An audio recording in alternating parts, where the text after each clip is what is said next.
The judge's gavel came down, and the words cut straight through me. The court had ruled against me, and my own son and his wife smiled as if they had won the lottery. I laughed in that silent room while everyone stared, because none of them knew what was coming next. Before we continue, please subscribe to the channel and let us know where you are listening in the comments. The sound of the gavel still echoed in my head as I stepped out of the courtroom. My name is Helena Marquez, and at 68 years old, I had just been told by the court that I had lost my case. The ruling was not about millions of dollars or some grand inheritance.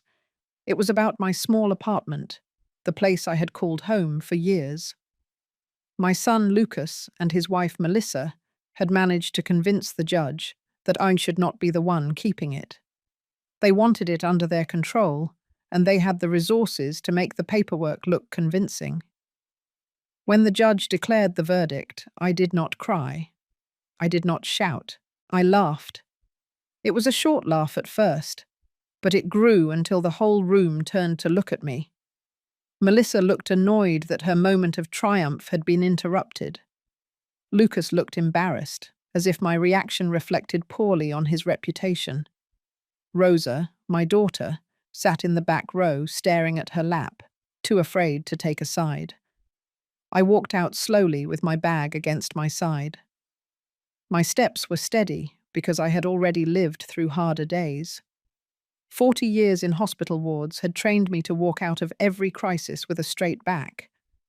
I thought of the long nights as a nurse when life or death balanced on the edge of my hands. Compared to that, losing a court case over an apartment felt like a small wound.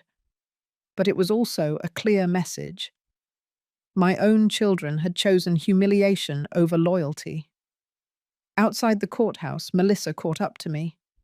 She leaned close and spoke in a voice only I could hear. She told me I should finally give up and sign papers for a nursing home. She said I was too old to live alone and that she and Lucas would handle my affairs. I nodded and gave her the kind of smile that comes when you know something others do not.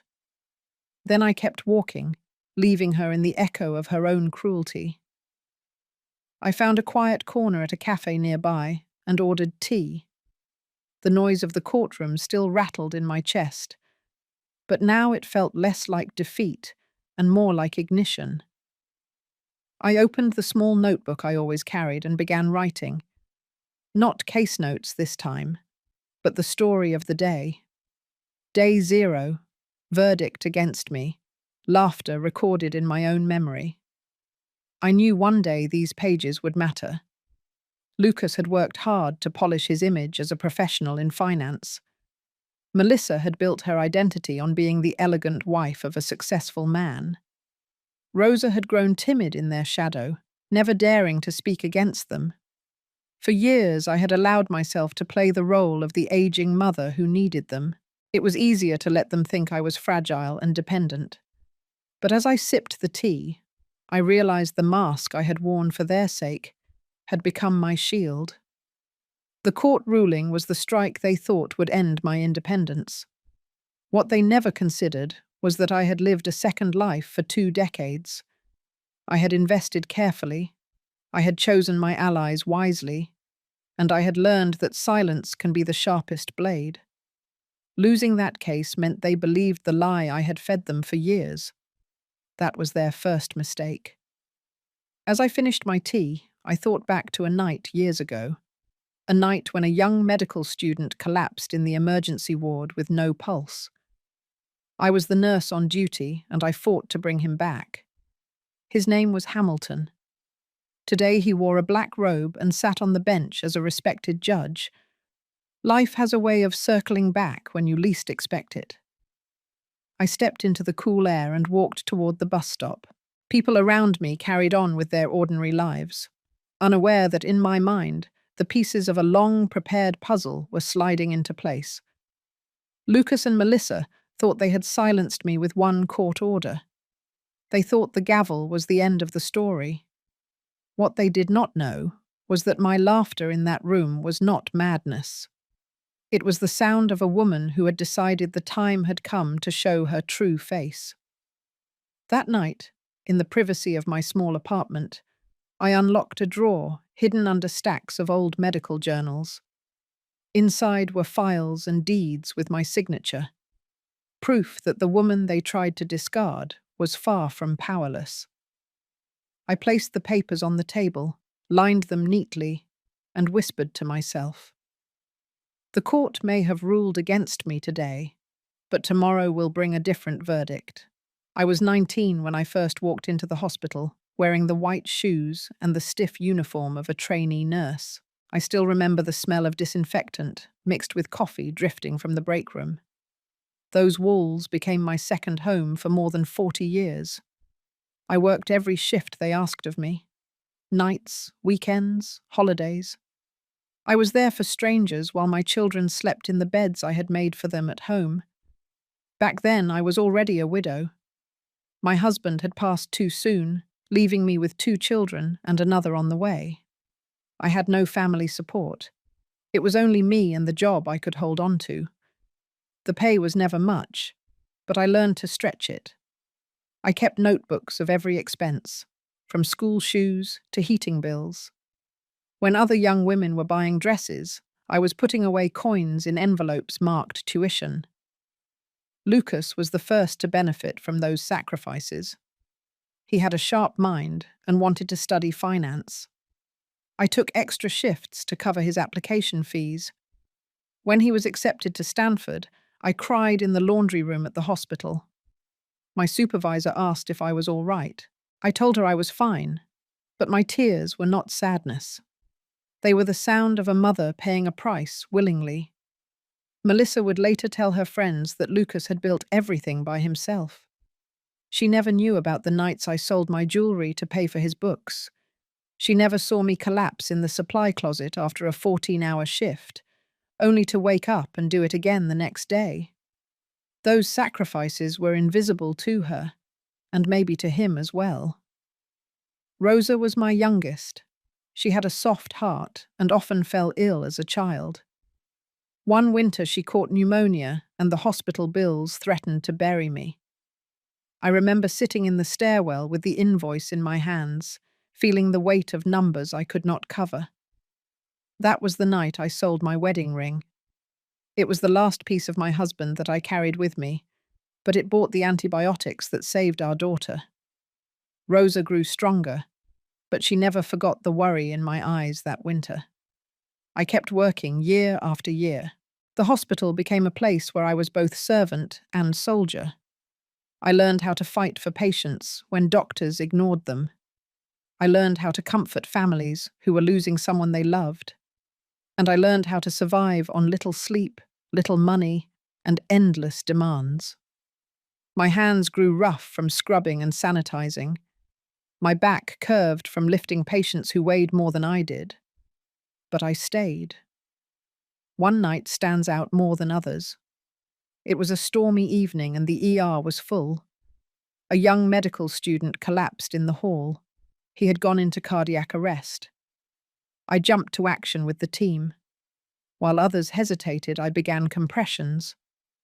Minutes felt like hours. Then his pulse came back. His name was Hamilton. At the time, he was just another scared trainee. Years later, he would become a judge, sitting in the same court where my children now try to break me. I never told anyone that story. To me, it was simply another life saved. But to him, it was the moment that gave him the rest of his days. I often wonder if my children remember the details of my work. Lucas used to sit at the table and listen when I told stories from the ward. He would ask if I was tired. I would smile and tell him that tired is what love feels like when it works overtime. Rosa used to draw little pictures and slip them into my bag so I would find them during my shift. But as they grew older, those small acts of connection faded. They no longer saw me as the woman holding lives together at the hospital. They saw only the wrinkles, the tiredness, the apron when I came home. Still, every bill that came in was paid. Every school trip, every graduation suit, every down payment for a new apartment. It was me behind the curtain, signing the checks. I never wanted applause. I only wanted them to stand tall in a world that had no mercy. Now, at 68, sitting in my modest kitchen with a cup of tea, I trace those years in my memory. I see the long halls of the hospital, the endless sheets of patient charts, the tiny pay stubs that barely covered rent. I see the sacrifices laid out like stepping stones. They led my children to comfort, while I stood behind watching them walk away. The court may think I am a frail woman who lost her only home. My children may think I am a burden ready for the nursing home, but I know the truth of what I carried. My story is written in late-night sirens, in the hum of ventilators, in the quiet prayers whispered beside hospital beds. I was not just surviving those years. I was building something unseen, brick by brick, sacrifice by sacrifice. 2 days after the court ruling, I sat in my kitchen with the curtains half drawn. The clock ticked louder than usual. My phone lit up with a call from Lucas. His voice was smooth, practiced, as if he had been rehearsing. "Mother, Melissa and I have been thinking," he said. "You should not be alone in that apartment. It is too much space for one person and too much responsibility for someone your age. We found a nursing home outside the city. It is clean, affordable, and you will have company. You will not have to worry about bills or upkeep." I listened without answering. The words settled on me like dust. He had not asked how I was or what I wanted. He spoke as though I had already lost the right to decide. Melissa's voice came on next. "It is really for the best, Helena. We cannot be here all the time to help you.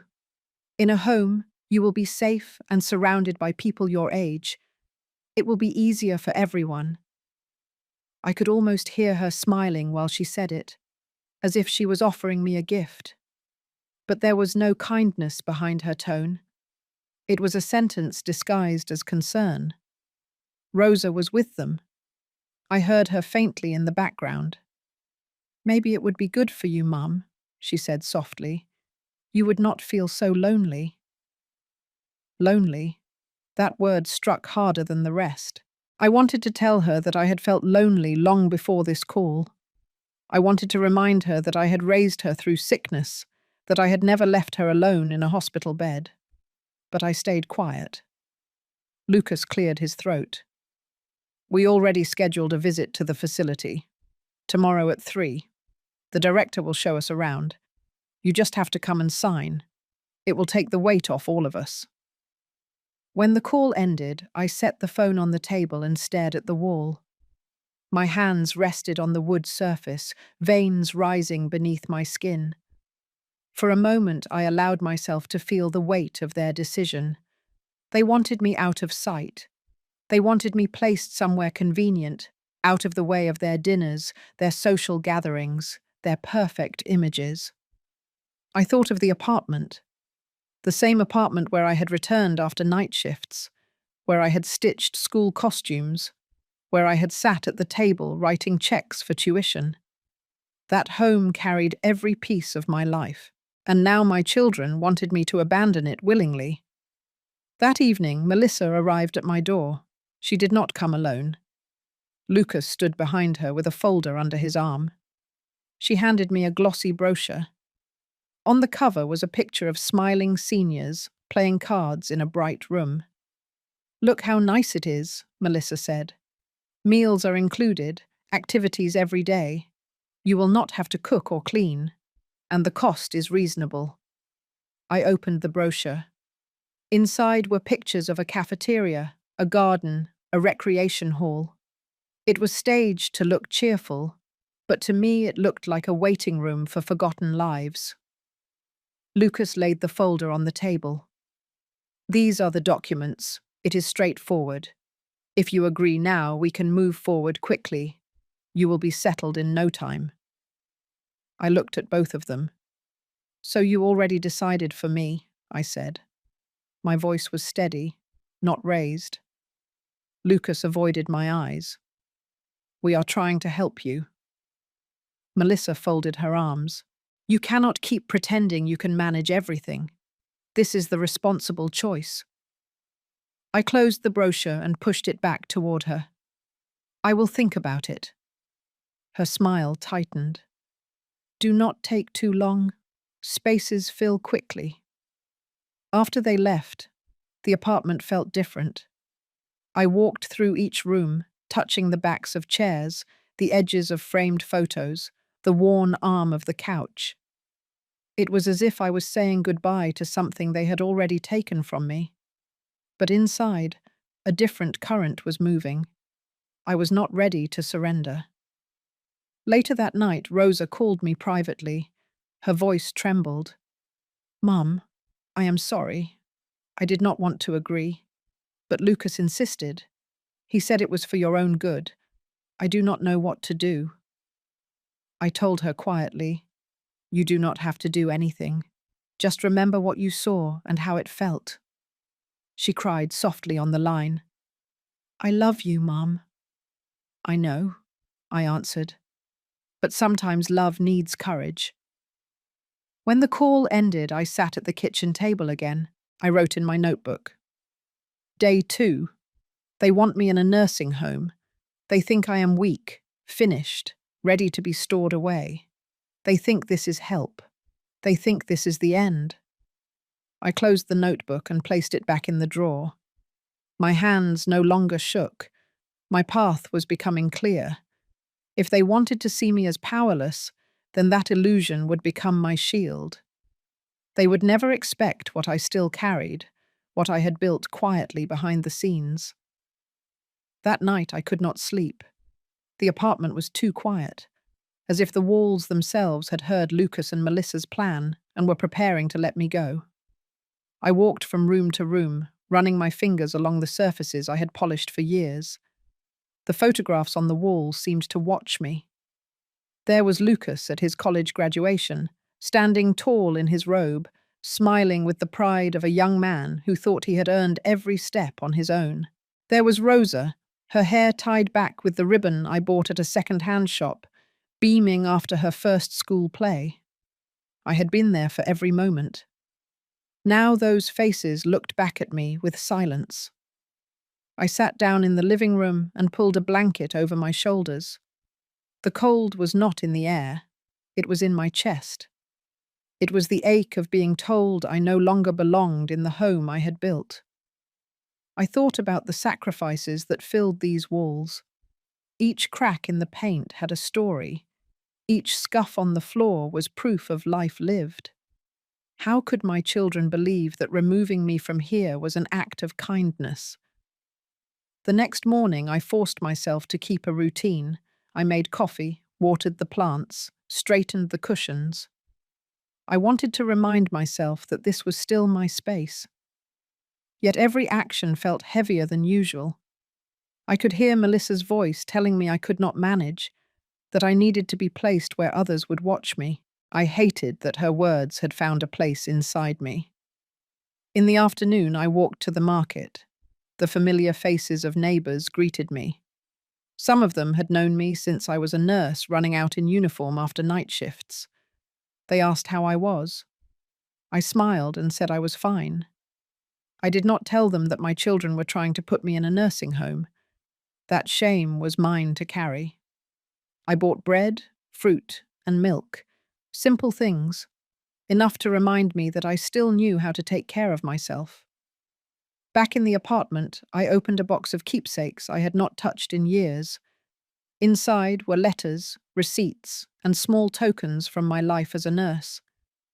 I held a thank you card from a family whose child had survived after a long battle. I held a worn badge from the hospital, my name faded but still legible. These objects whispered a truth that the court and my children wanted me to forget. I was not useless. I had been someone who mattered, but the weight of loneliness pressed harder that evening. Rosa did not call. Lucas did not check on me except to send a short message reminding me of the nursing home visit. I stared at the message on the screen until the words blurred. I remembered when Lucas used to call me after his first weeks at college, his voice full of gratitude and nerves. Where had that boy gone? I sat by the window and watched the city lights flicker. I tried to imagine what it would feel like to leave all this behind, to pack a suitcase, to surrender the keys, to walk away from the rooms where my children had taken their first steps. The thought burned my throat. Yet I also knew that if I allowed myself to break down in front of them, it would only confirm their judgment. They would say I was weak, incapable, ready to be placed out of sight. I closed my eyes and prayed for strength. Not the kind that shouts or argues, but the kind that waits in silence. I remembered nights in the hospital when machines beeped and families panicked. In those moments, the strongest thing I could do was remain steady. That was the strength I needed now. The next day, Rosa came by with a bag of groceries. She placed them on the counter without saying much. I could see the guilt in her eyes. "Mum," she said, "I do not know how to fight with them. Lucas has always told me what to do. I never wanted this for you." I touched her hand. "You do not need to fight for me.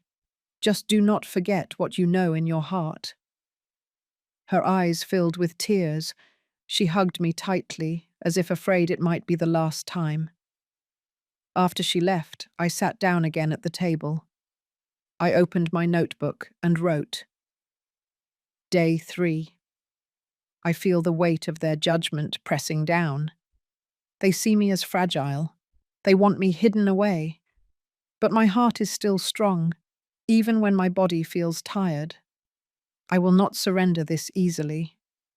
That night, sleep came slowly. Dreams were filled with images of sterile hallways, nameless faces in a nursing home, the sound of doors locking. I woke before dawn, covered in sweat, my chest heavy. I went to the kitchen, poured water, and stood at the sink. Outside, the sky was just beginning to lighten. The city stirred awake, and so did I.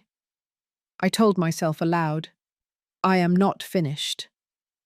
The sound startled me in the quiet apartment, but it was the truth I needed to hear from my own mouth.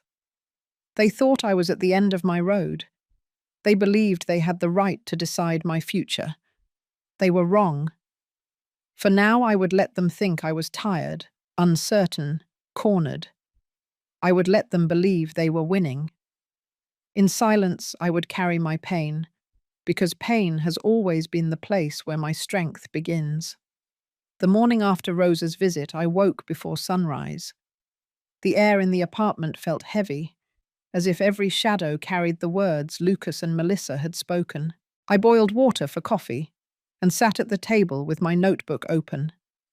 The page from the night before stared back at me, filled with sentences about loneliness and the weight of judgment.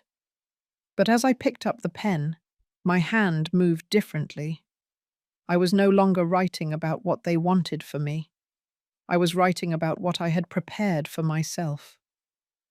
I unlocked the small drawer beneath the cabinet where I kept important papers. Inside was a folder wrapped in brown paper. I had not touched it in months, maybe longer. I laid it on the table and removed the string. The documents inside smelled faintly of old paper and ink. They were deeds, contracts, account statements, all bearing my name. These were not the belongings of a woman ready for a nursing home. These were the records of someone who had quietly built a second life.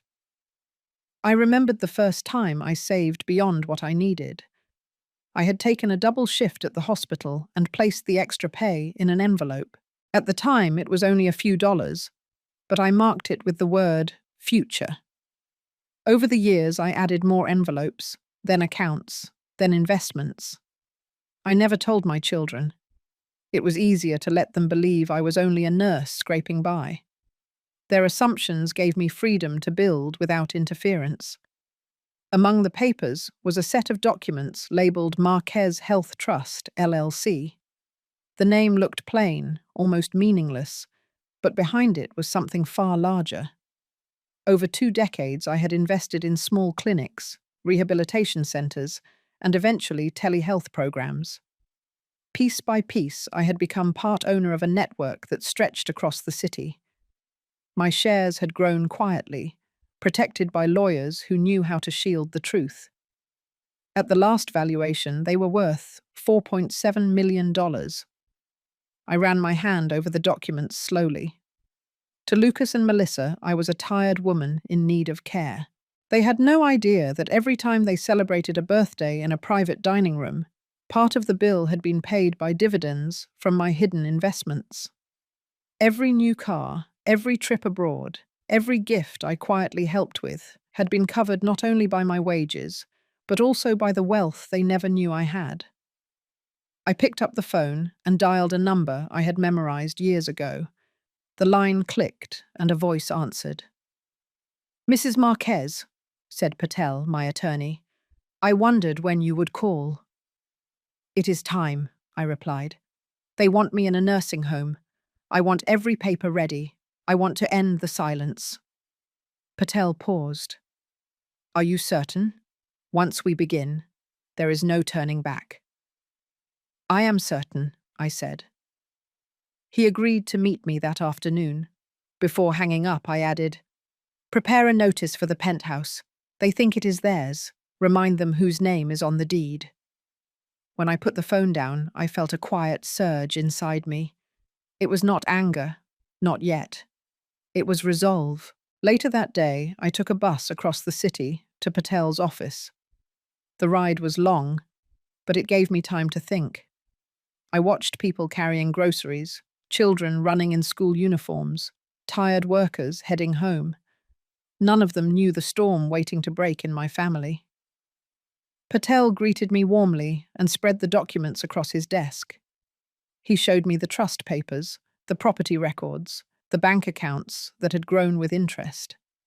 He explained how easily we could revoke Lucas and Melissa's right to stay in the penthouse they called their own. He reminded me that every payment had been made under my authority. As he spoke, I felt the weight of years lifting. I was not the fragile woman they described. I was the one who had built a foundation they were standing on without realizing. Patel slid a form across the desk. "Sign here to authorize the first notice. Within 24 hours, they will receive it." I signed without hesitation. The pen felt heavier than usual, but my hand did not shake. When I returned home, I called another old friend. "Hamilton," I said, "I need to see you." The judge's voice softened. "I have been waiting for this call. Lunch tomorrow?" "Yes," I answered. "There are things I need to put in motion." That night I slept more soundly than I had in weeks. The shadows in the apartment no longer pressed on me. They felt like allies, keeping my secrets safe until I was ready. My children believed they had control of my life. They believed the court ruling was the end. But in my drawer lay the truth, and with a few signatures, I had turned their confidence into a trap. I wrote in my notebook before bed. Day 4. The mask remains on. They see weakness, but weakness is the curtain hiding strength. Tomorrow, the curtain begins to lift. The next day, I arrived at the cafe early. It was a quiet place tucked into the corner of a street lined with old trees. I had chosen it because it was discreet, the kind of place where people could meet without drawing attention. I ordered tea and sat near the window, watching the door. At exactly noon, Hamilton walked in. His presence filled the room in a calm way, the same calm I had seen in him years ago when he was only a medical student fighting for his life. He smiled when he saw me. "Helena," he said, pulling out the chair across from mine. "It has been too long." "It has," I answered, "but I knew this day would come." He leaned forward, his hands folded on the table. "Tell me why you called." I took a breath. "My children believe I am finished. They want me placed away, hidden where they no longer have to see me. They think I am powerless, but you know better. You know what I have built. I need to protect it now, and I need to show them what they have chosen to ignore." Hamilton listened without interrupting. His eyes were steady, the same eyes I remembered looking down at me years ago when he woke up after his heart stopped.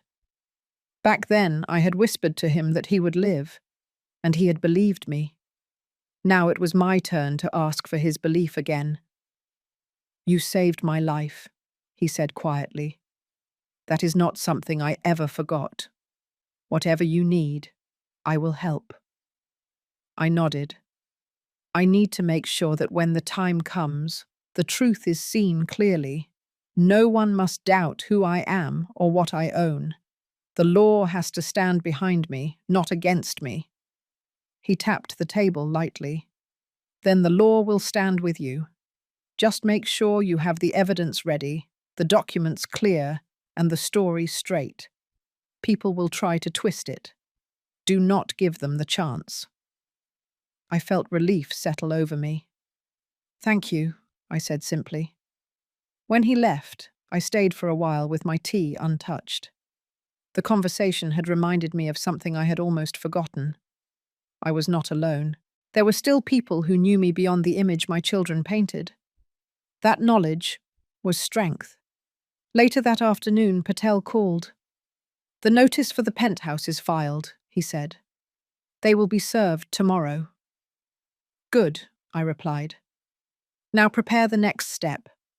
I want the trust documents ready for public release if I choose, and gather the recordings I gave you." He asked, "Do you want to go public immediately?" "Not yet," I said. "Timing matters. Let them reveal themselves first." When the call ended, I looked around my apartment. It still carried the feeling of threat, but now it also carried the spark of control. The mask of weakness had served me well. They thought I was vulnerable. They thought they had won. But tomorrow, the first piece of my plan would shift the ground beneath them. That evening, just before sunset, there was a knock at my door. I opened it to see Melissa, standing with a strained smile. She carried a small box of pastries, as if it were an offering. "Helena," she said sweetly, "I thought you might like some company. I brought these for you." I let her in. She set the box on the counter and sat at the table. For a moment, she looked around the apartment as if assessing it, like a buyer inspecting a property. "We only want what is best for you," she began. "You should not think of this as losing something. Think of it as moving to a place where you will be cared for. You will not be alone." Her words were smooth but hollow. I studied her carefully. She wanted me to agree, to hand over the last piece of control willingly. I asked softly, "And if I refuse?" Her smile tightened. "Then Lucas will make the decision for you. It will be easier if you cooperate." I let silence stretch between us. Then I laughed lightly, not with humor but with understanding. "I will consider it," I said.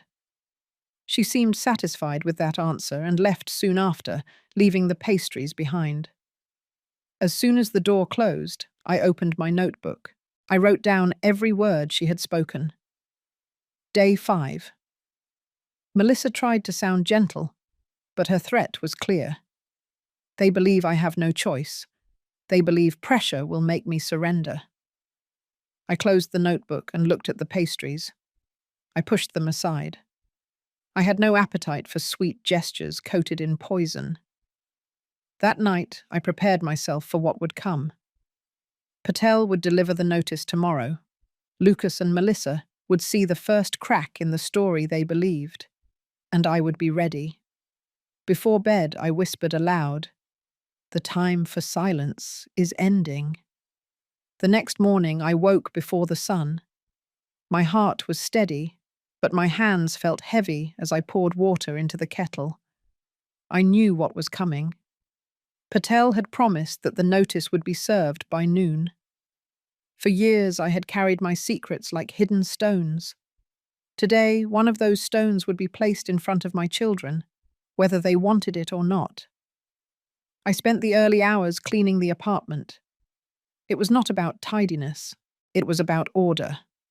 Putting things in their place helped me keep my mind clear. Every dish washed, every surface wiped, was a reminder that I still decided how my home looked. By mid-morning, the rooms were shining, and I sat at the table with my notebook open. I wrote a single sentence. Day 6. Let them taste the edge of truth. Around 11, my phone rang. Rosa's number appeared on the screen. Her voice trembled when I answered. Mum, Lucas is furious. He just called me. He said some officers came to the penthouse with papers. He says you are trying to evict him. Is it true? It is not eviction, I said calmly. It is correction. The property is mine. They forgot that. Rosa whispered. He is shouting, Mum. Melissa is crying. They said you are destroying the family. They destroyed it the moment they tried to put me away, I replied. Do not let them confuse you.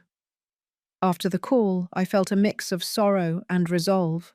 I did not want Rosa caught in the storm, but storms rarely ask permission. By noon, Patel phoned to confirm.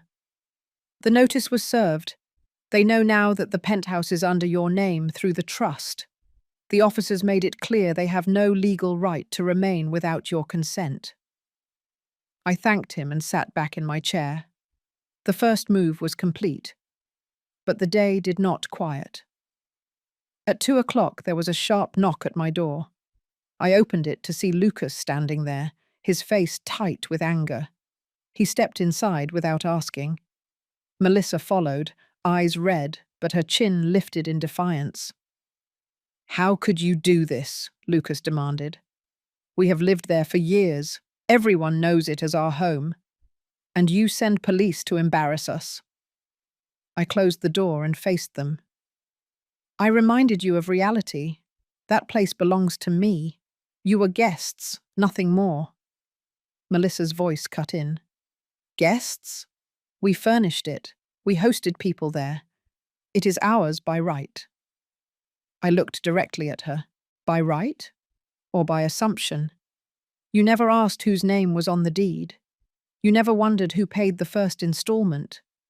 You believed what you wanted to believe. Lucas paced the room, his voice rising. This is revenge. Admit it. You want to punish us. I answered softly. Revenge is not served with papers. Revenge is loud and messy. What I gave you today was truth. You only see it as punishment because lies were more comfortable. Melissa gripped Lucas's arm. We cannot let her do this. There must be legal steps. We can fight back. Lucas turned to me again. We will challenge this. We will prove you are unfit. You cannot make decisions like this at your age. The court will side with us again. I held his gaze. Do what you feel you must.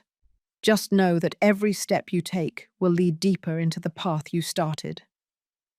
They left in silence, the slam of the door shaking the frame. I sank into the chair and let out a long breath. It was not joy I felt. It was the weight of confrontation, the heaviness of looking into the faces of my children and seeing strangers. That evening, Rosa came by. She looked pale, worn from being caught in the middle. She set a small bag of groceries on the counter. Mum, she said, Lucas is planning to meet with a lawyer. He told me he will try to take control of your finances. He says you are unstable. I looked at her with steady eyes. Let him try. He will discover what he never cared to ask about. She sat across from me. I hate being between you. I do not know who to believe. You do not have to choose sides today, I said gently. Just watch. Watch how each of us acts when the truth comes out. That will tell you everything. After she left, I sat again with my notebook. I wrote slowly, letting the words carry the weight of the day. Day 6.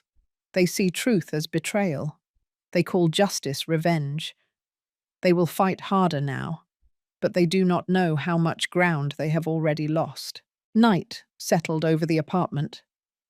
I stood at the window and looked out at the city lights. Somewhere across town, Lucas and Melissa were plotting, calling lawyers, trying to find ways to twist the story. I knew they would not give up easily. Their pride would not let them. But pride is fragile. It crumbles the moment it is forced to face what it has ignored.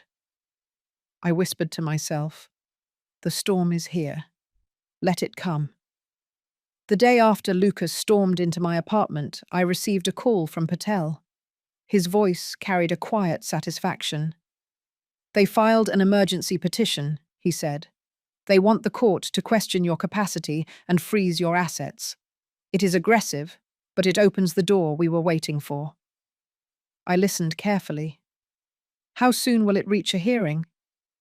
2 days, he replied. "But once it is filed, records are no longer private. This is the moment we can move. If you are ready to show the truth, now is the time." I hung up and sat in silence for a long moment. The mask I had worn for years was slipping by my choice, not theirs. It was time. That afternoon, I called Hamilton. "I need you," I said simply. He met me at the same cafe as before, though this time there was no calm smile. His eyes told me he understood. "It is beginning," I said. "It is," he answered. "Are you prepared for the noise? Because once this starts, there will be no silence again." I nodded. "I am prepared." The next morning, the hospital boardroom was filled with quiet chatter. I had arranged for a press briefing under the pretense of announcing an expansion of services. The journalists who came expected another ordinary report on healthcare. Instead, they found me standing at the front of the room, flanked by Hamilton and Ms. Alvarez, the director of communications.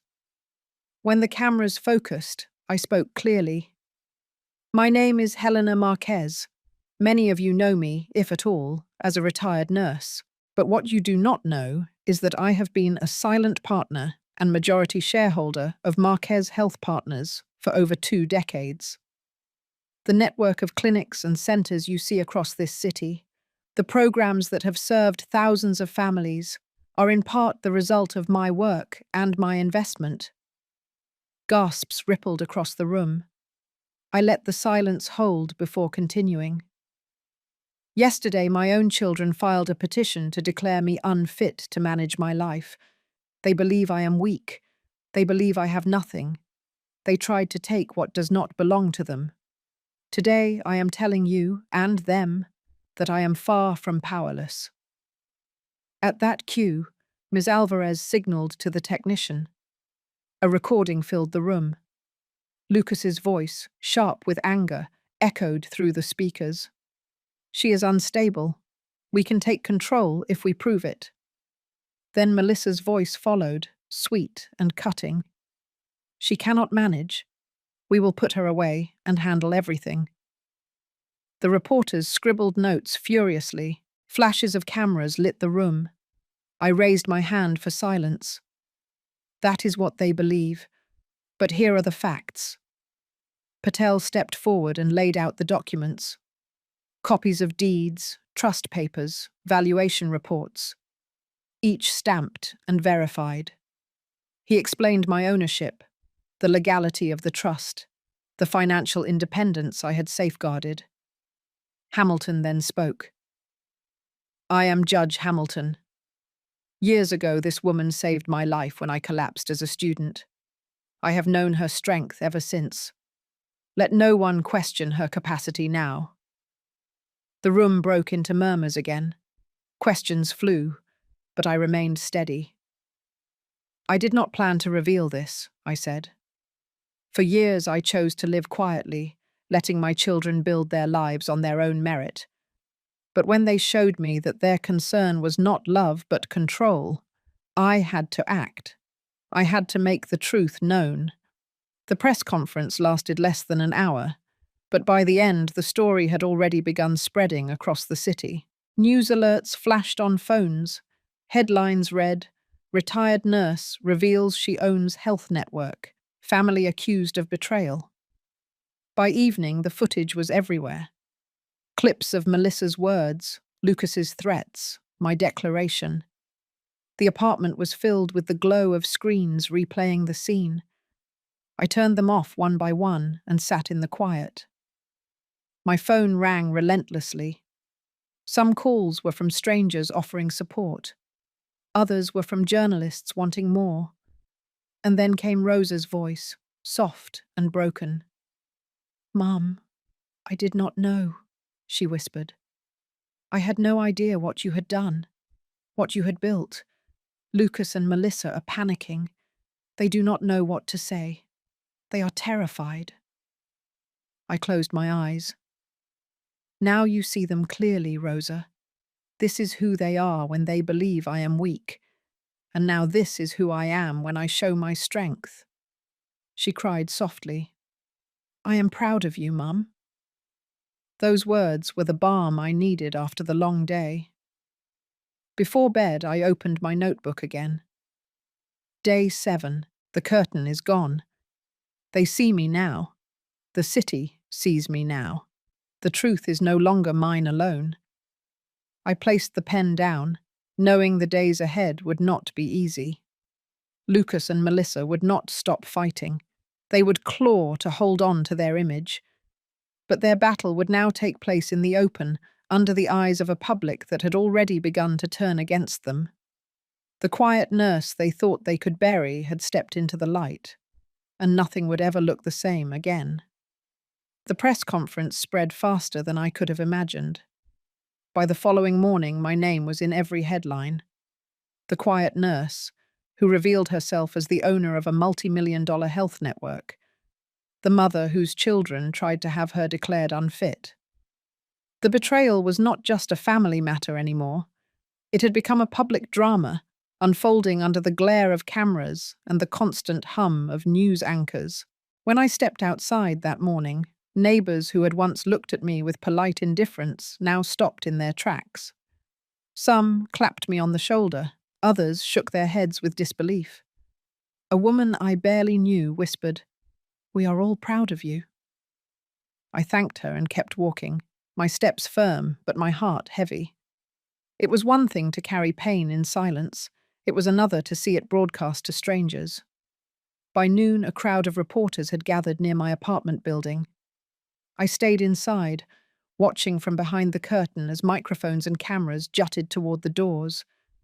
Then my phone buzzed with messages. One from Patel, short and sharp. "Lucas is reeling. He is calling it a misunderstanding. Be ready." Sure enough, within hours, Lucas appeared on television. He wore his best suit, his tie knotted neatly, but his face betrayed the strain. "My mother is confused," he said. "We love her and want what is best for her. These recordings were taken out of context. There was never any plan to harm her or take away her freedom." Melissa sat beside him, nodding solemnly. "Helena has always been cared for," she added. "We are only trying to help. We are saddened that private family matters are now being twisted into something ugly." I watched the broadcast without flinching. I knew those words were not spoken out of love, but out of desperation. They wanted to control the story, but the story had already escaped them. That evening, the journalists camped outside my building shouted questions as I stepped out. I kept walking, but one question made me pause. "Mrs. Marquez, do you have proof beyond the recordings?" I stopped and faced the cameras. "Yes," I said clearly. "For years, my children benefited from my investments without knowing it. The penthouse they live in is mine. The car Lucas drives is financed by my accounts. Their comfort has been built on my work, not theirs." I did not want to reveal this, but since they questioned my capacity, let the public see the truth. They are not my caretakers. They are my dependents. The crowd erupted in shouts, the cameras flashing. I turned and walked back inside. That single statement became the centerpiece of the evening news. The backlash against Lucas and Melissa was immediate. At the bank where Lucas worked, senior management convened a meeting. They could not risk their reputation being tied to a scandal of elder mistreatment. By morning, he was suspended, pending review. Melissa's social circle was equally unforgiving. Invitations vanished. Her name was quietly removed from committees and guest lists. People who once flocked to her dinners no longer returned her calls. But the damage went deeper than reputations. Patel called me late in the night. "We discovered something," he said. "Lucas has been using funds transferred from your trust as collateral for personal loans. Without your continued support, his finances collapse. He is exposed." I closed my eyes and breathed slowly. Let him collapse. It is time he stood on his own feet. The next day, Rosa came to see me. She looked worn and frightened, her shoulders hunched. "Mum," she said, "they are falling apart. Lucas has not slept. Melissa barely eats. They are blaming you for ruining their lives." I reached across the table and held her hand. "Rosa, I did not ruin their lives. I ended their illusion. They built their comfort on lies and entitlement. The truth has simply stripped it away." Tears welled in her eyes. "I just want us to be a family again." "We will be," I told her softly, "but only if they learn what family truly means. Not power, not image, love, respect. Until then, there is no family to return to." That night, the story reached beyond the city. National networks picked it up. Commentators debated on panels. Was I a cruel mother exposing her children, or a courageous woman standing up against betrayal? Online, the voices were louder. Hashtags multiplied. Videos of Lucas and Melissa at the press conference were clipped with captions mocking their false concern. Supporters shared stories of their own parents being mistreated. My fight had become a mirror for countless others. The noise outside grew louder every day. Crowds gathered, some in support, some just to witness the spectacle. I remained in my apartment, writing in my notebook each night. Day 9. The city has become my witness. My children have become the accused. This is no longer private. This is public justice. On the 4th night after the press conference, there was another knock at my door. It was not gentle. I opened it to find Melissa standing there alone. Her hair was unkempt, her eyes rimmed red. She stepped inside without waiting. "You have destroyed us," she said. Her voice was hoarse, but her anger still flickered beneath. "Lucas lost his job. I have been humiliated. People laugh when they see me. How could you do this to your own family?" I studied her carefully. "Did you think humiliating me in a courtroom was not destruction? Did you think plotting to send me away was not betrayal? You chose this path. I only revealed where it led." She shook her head, tears sliding down her face. "Please, Helena, stop. Do not let this go further. We cannot bear it." I held her gaze. "Then stop lying. Stop pretending this was care. Admit what you tried to do. Only then can you begin again." She turned away and fled the apartment, her sobs echoing down the hallway. After she left, I returned to my notebook. The ink spread steady across the page. Day 10. They thought silence would protect them. They thought no one would ever hear what they said when doors were closed. Now the doors are open. The world's listening. The following morning, Patel informed me that several advocacy groups had reached out. They wanted to join forces, to use my case as an example of elder justice. A foundation offered funding. Lawmakers hinted at drafting new protections. The revenge had become something larger than me. It had become a movement. I looked out the window at the city below, the streets alive with people carrying signs and banners, voices raised not just for me, but for every mother and father who had been discarded. I felt the weight of years lift from my shoulders. For the first time, I was not carrying this alone. The days after Melissa came to my door were filled with a different kind of silence. Not the silence of weakness, but the silence of waiting. The storm had passed through its first wave.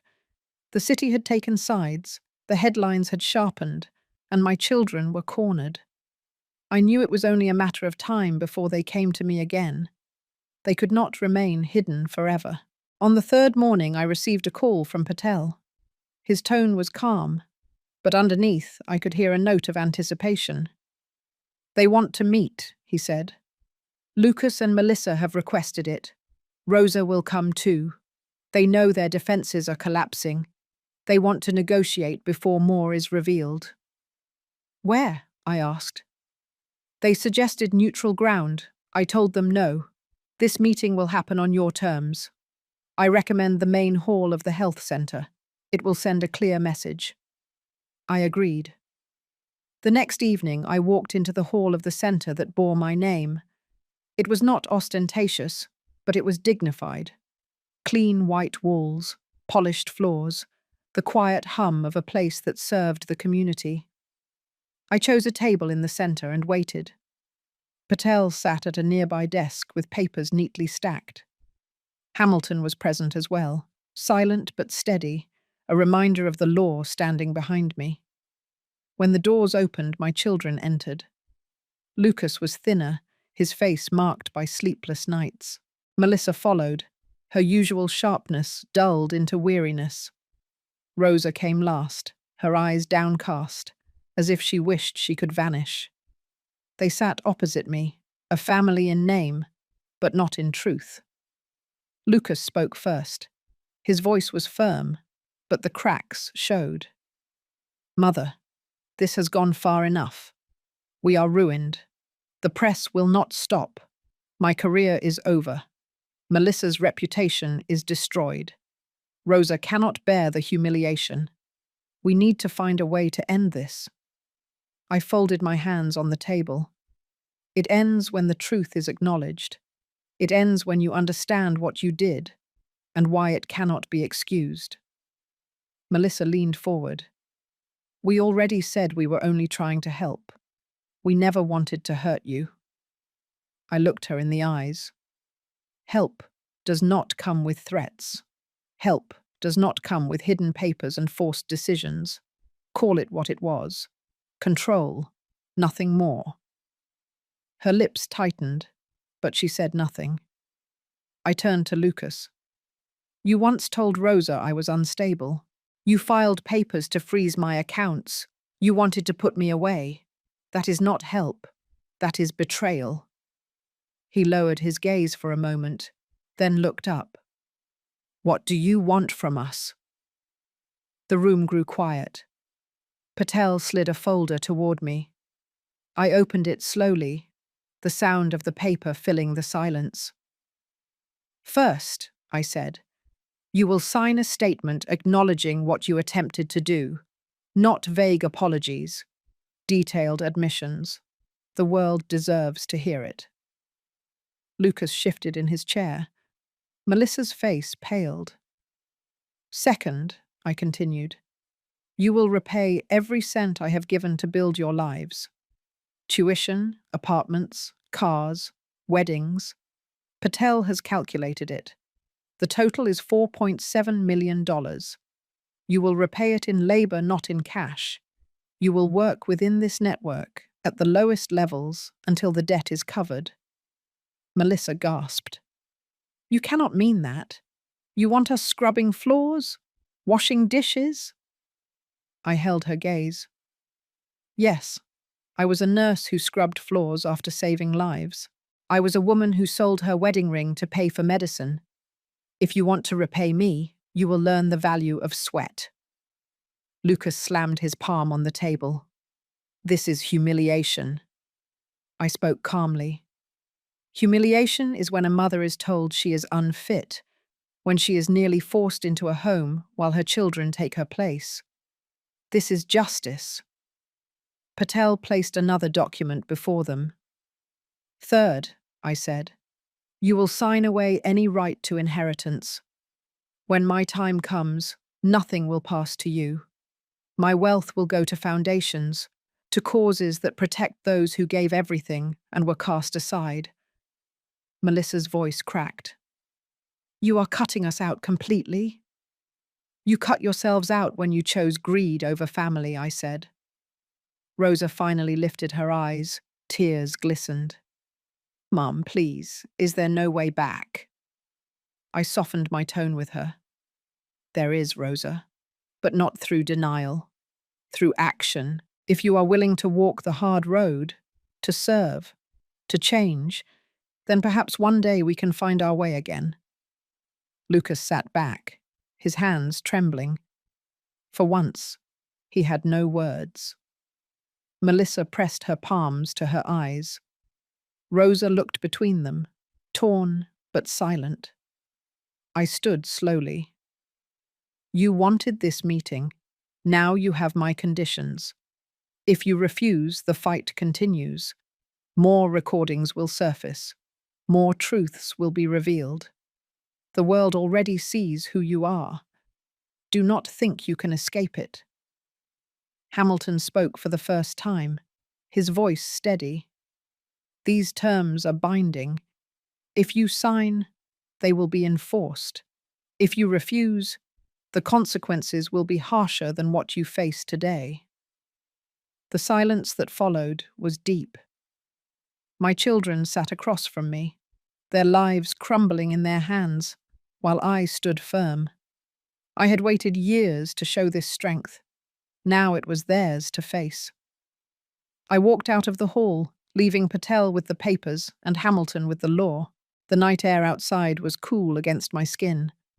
I breathed deeply, not with joy, but with release. The burden had shifted. The truth was out. The terms were set. At home, I wrote in my notebook. Day 12. They sat before me broken, and I did not break. The debt is no longer hidden. The choices are theirs. Tomorrow they will sign, or tomorrow they will fall. 2 days after the meeting in the hall, the signatures were done. Patel delivered the papers to me in a sealed folder, his eyes steady as he placed it on the table. Lucas and Melissa had resisted until the very last moment, but the pressure of the scandal, the collapse of their standing, and the undeniable evidence had left them cornered. Rosa had signed with trembling hands, tears in her eyes, not because she was guilty of leading the betrayal, but because she was tied to them and could not escape the consequences. The agreement was simple but strict. They would work in my network, in positions where no privilege would shield them. They would earn minimum wages. They would cover the debt through years of labor, supervised, monitored, with no special treatment. They would surrender their claim to inheritance, acknowledging that what I had built would not flow to them by default. It was a contract that would either break them or reshape them. The first morning of their new roles arrived. I went to the health center early, not to interfere but to witness. Lucas stood in the lobby in a plain uniform, his tie replaced by a name tag. He was assigned to the janitorial staff. I watched as he took the mop in his hand, stiff at first, his jaw set in defiance. The former banker, the man who wore suits and calculated numbers with arrogance, now moved through hallways cleaning the footprints of strangers.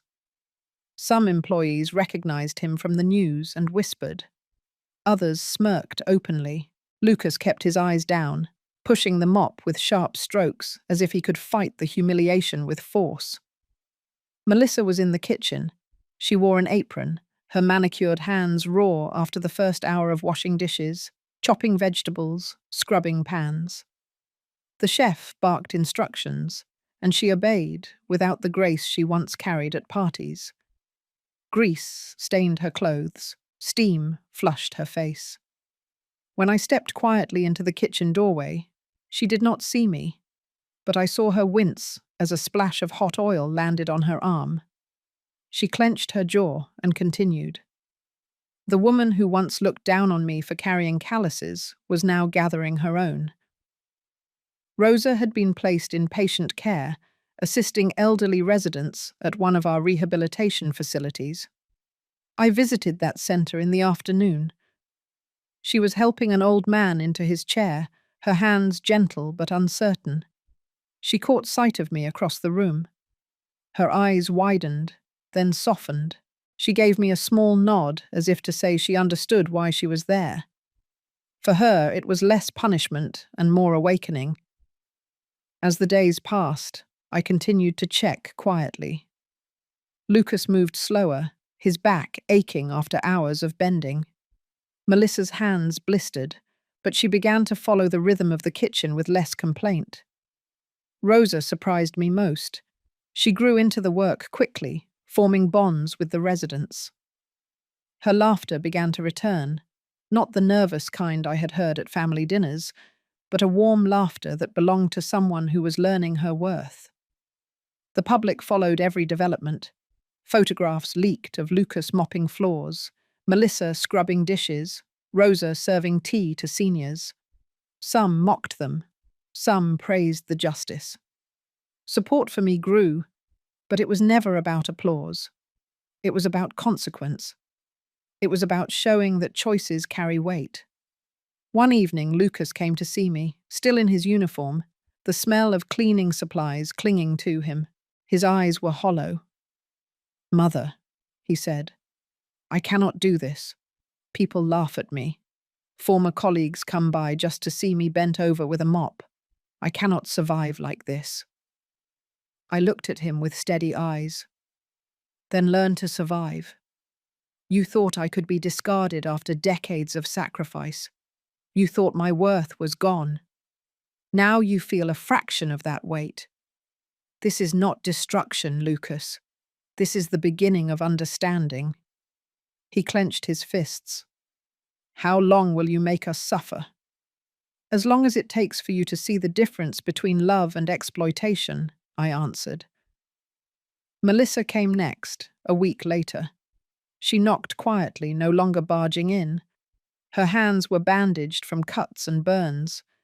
She sat at my table, her eyes red but not with anger. "I thought I was better than you," she said softly. "I thought wealth and comfort made me higher. Now I see how fragile I am without them. I hate this work, but I also see now what you endured. 40 years of labor, 40 years of giving everything. I mocked that. I mocked you. I am ashamed." Her voice cracked, and for the first time I saw not the cold woman who tried to exile me, but a human being stripped of armor. Rosa visited too, though she carried less guilt. She told me stories of the residents, of a woman who waited each day for a son who never came, of a man who collected photos of grandchildren who never visited. "Mom," Rosa said, "every time I see them, I see what we almost did to you. I never want to be that kind of child." Her words warmed me more than any headline, more than any legal victory. She was beginning to understand. Weeks turned into months. Their bodies changed. Lucas grew lean, his shoulders stooped, not from arrogance, but from labor. Melissa's hands lost their polish, but gained strength. Rosa carried herself with quiet confidence, no longer hiding in the shadow of her brother. The hardest lesson was humility. They faced whispers, stares, laughter. They faced the weight of labor they had once dismissed. But slowly, cracks of change began to show.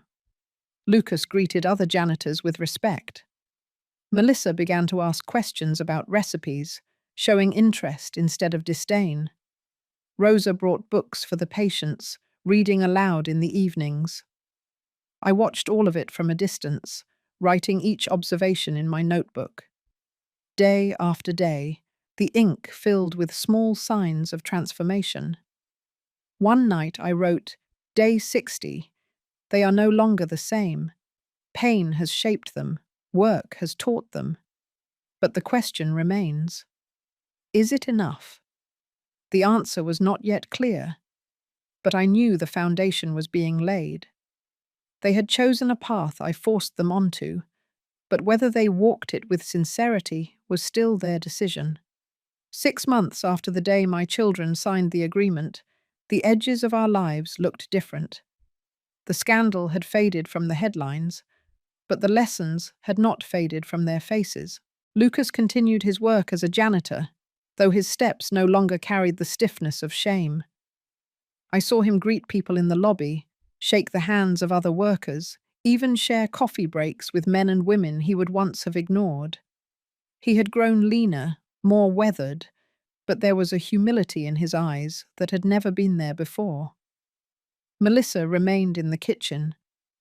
At first she had been clumsy and bitter, but over time the rhythm of the work found her. She learned to cook dishes from scratch, to handle a knife with skill, to work alongside others instead of demanding their service. The chefs began to trust her, asking for her help instead of tolerating her presence. When I visited one afternoon, she served me a bowl of soup she had prepared herself. Her voice was quiet as she said, I wanted you to taste this. It is not perfect, but it is honest. Rosa had blossomed most of all. Her time with the elderly patients had given her courage. She no longer lowered her head or whispered apologies for existing. She carried herself with calm confidence, reading to patients, helping them dress, sitting with them during lonely hours. One woman told me, Your daughter has a gift. She brings light into these rooms. I believed it, because I could see it too. I kept my distance, letting them walk their path. But on the day that marked the end of their 6th month, I called them together. We met again in the same hall where we had faced one another before, but this time the air was different. There was no shouting, no anger, only quiet anticipation. Lucas spoke first. Mother, these months have changed me. I thought I was strong when I sat in a bank office in a suit. I was nothing but pride.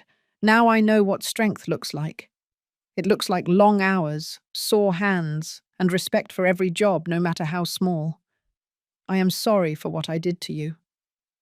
Melissa's voice trembled. I never respected your work. I thought it was beneath me. But standing in that kitchen, burning my hands, sweating over the stove, I realized the dignity you carried all those years. I mocked what I did not understand. I cannot erase that, but I can change what I do now.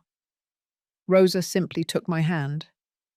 I cannot undo my silence, Mum, but I promise you will never face silence from me again. I listened to them, my heart heavy and light at the same time. Heavy with the memory of betrayal, light with the sight of growth. I did not put you through this to destroy you, I said. I did it so you could see what you had refused to see. Family is not built on what one takes, but on what one gives. I gave my life to you. You turned away when you thought I was weak. Now you understand that weakness was only the mask I wore. Strength does not end with age. It deepens. They bowed their heads, the three of them united not by arrogance, but by humility. For the first time in many years, I believed reconciliation was possible. That evening we shared a meal, not in a restaurant, but in the cafeteria of the center. Melissa cooked, Lucas helped set the tables, Rosa served plates to patients before sitting with us. It was not grand, but it was real. We ate together, speaking not of wealth or power, but of small things, daily things, the kind of thing that make a family steady again. When I returned home that night, I opened my notebook one last time for this chapter of our lives. Day 180. Justice has been served. Lessons have been learned. Forgiveness is not a gift handed out freely. It is earned. They are earning it, and I am willing to meet them halfway. I placed the pen down and closed the book. My story was no longer just about betrayal. It was about healing, about the possibility that even the deepest wounds can begin to close when truth and justice stand first. If you have stayed with me until the end of this story, I want to thank you. Stories like this remind us that family can wound us deeply, but also that justice and forgiveness can live side by side. What would you have done in my place? Would you choose the hard road of discipline and truth, or the easier path of silence? Share your thoughts in the comments. And if you know someone who needs courage to stand up for themselves, send them this story. Let them know it is never too late to demand respect.